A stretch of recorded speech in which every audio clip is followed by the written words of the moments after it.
사람의 유형에는 여러 타입이 있는데요. 열을 알기 위해서는 10가지의 증거들을 모아야 수긍하는 사람이 있는가 하면 직관적인 성격의 타입들은 한 가지를 보면 열을 알기도 하죠. 앞서 동영상들에서 저는 큐 교회의 본질적인 문제에 대해 몇 번 다루었는데요. 결코 그 사건 자체, 성기안수한 사건 자체만 문제라는 게 아니었다는 것이었죠. 그것에 대해서는 비대위에서도 회개와 자숙의 기회를 드리려 했을 뿐이고, 목사를 교회에서 쫓아낸다거나 징계한다는 의미가 아니었습니다. 그런데 갑자기 사건이 이상하게 돌아가기 시작했죠. 그 문제 하나만 놓고 처리했어야 하는데 음모론이 등장하면서 평신도가 무슨 자격으로 목사를 징계하냐 하면서 비대회를 꾸린 평신도에게 화살이 돌아갔습니다. 이런 상황에서 교회가 분열하고 사람들이 갈린 건 처음 도입부에 말씀드린 대로 사람 간의 성격 차이 탓이 큽니다. 배운 지식이 다른 탓이라거나 신앙의 차이라고 생각하기 쉽지만 같은 교회에서 같은 걸 배웠어도 반응은 다릅니다. 그래서 성격 차이라고 하는 건데요. 그 성격 때문에 사실과 사실을 연결하지 못하고 본질을 깨닫지 못하는 사람들이 있는 것입니다. 하나를 보니 열을 알겠다는 사람은 문제의 피상적인 면만이 아닌 본질을 깨닫는 편입니다. 그 사람들이 깨달은 문제의 본질이라는 게 뭘까요? 옳은 길을 찾고자 그 교회를 찾아온 사람들인데 그 교회에서 문제가 생기자 전혀 옳은 길로 가고 있지 않다는 것을 깨달은 것이죠. 그리고 그렇게 가는 것을 보니 그 전의 일들까지 모두 헤아려지게 된 것입니다. 일전에 다른 동영상에서 말씀드렸다시피 비대위를 더 큰 충격에 빠뜨린 건 그 사건 자체보다도 이후의 대처 반응이었어요. 자신의 잘못은 뒤로 미루고 비대위를 주동한 사람들을 음모론의 주인공, 목사를 쫓아내려는 불순한 의도를 가진 사람들로 몰았죠. 이것은 부천 참빛교회나 부산의 외민교회 상황과 똑같습니다. 궁지에 몰리자 역으로 공격하기 시작한 것이죠. 이런 것이 참 목자의 모습일까요? 저는 그 목사에게 탄광촌의 목사님 이야기를 해드렸습니다. 그 목사님이야말로 모든 것을 하나님께 맡기고 아무 죄가 없으신 분이 5년간이나 고생을 했고 결국 하나님이 모든 억울함을 풀어주신 얘기였습니다. 큐 교회의 유주얼 서스펙트 편을 보시면 그 이야기가 잘 나와 있습니다. 목사는 탄광촌 목사님처럼 아무 잘못이 없는 것도 아니었어요. 실수든 고의든 분명한 자기 잘못이 있었습니다. 그런데 아무 책임도 지지 않고 말로만 미안하다고 하고 넘기겠다고요? 그 교회에 남아서 목사를 옹호하고 단 한 번도 설교를 쉬거나 자숙하는 모습이나 기간도 없이 계속해서 자신들을 가르치는 선생으로 두는 그 사람들은 나름 교회를 지키고 교회에 대한 충성심을 세우고 인간적인 의리를 지키고 있었는지도 몰라요. 그런데 한 가지 간과한 점은 이겁니다.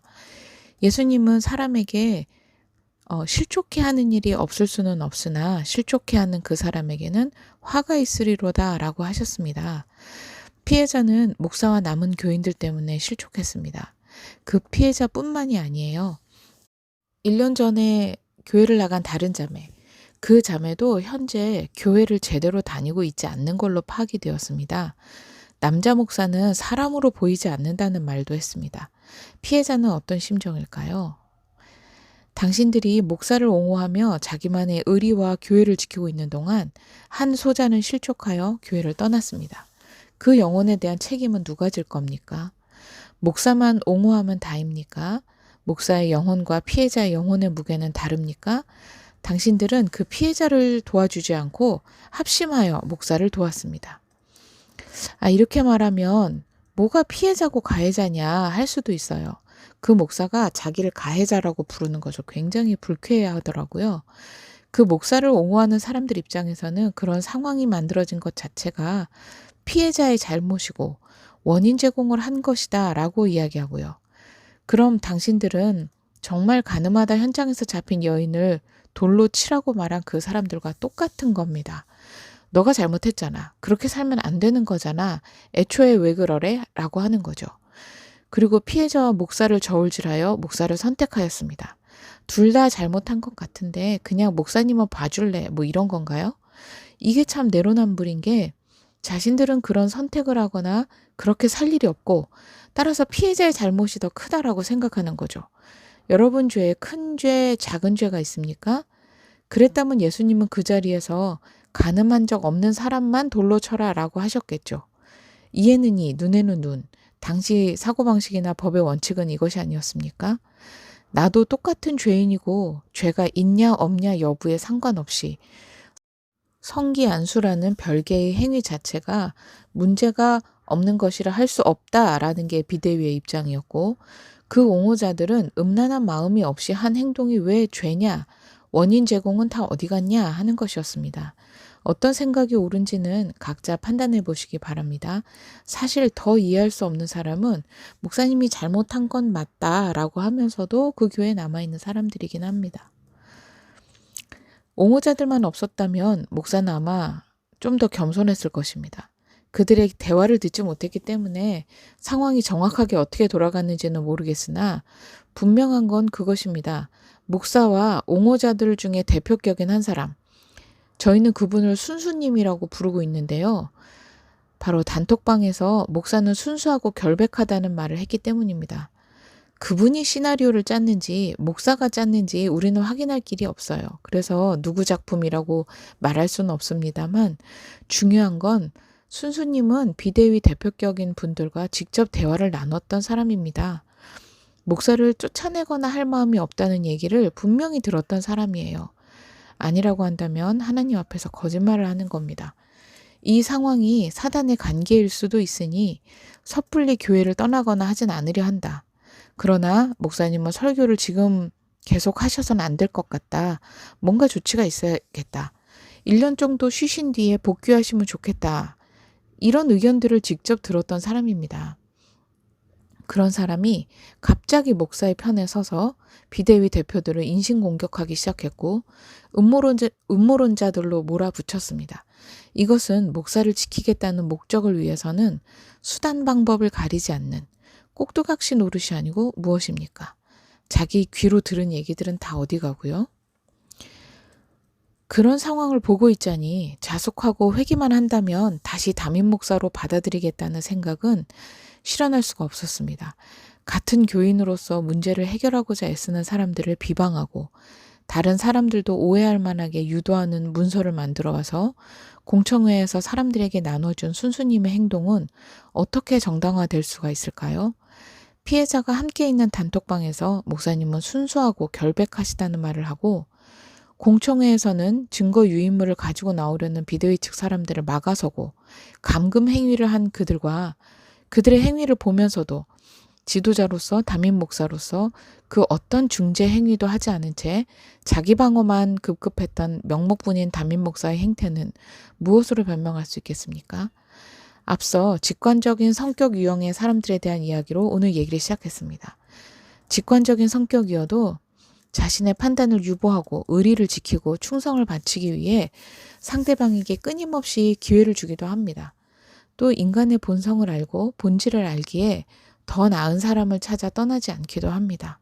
그러나 결론적으로 속았다 혹은 근본적으로 이건 아니다라는 결론적 판단이 내려지면 다른 사람들보다 더 깊숙이 깨닫고 배신감을 크게 느끼는 것도 사실입니다.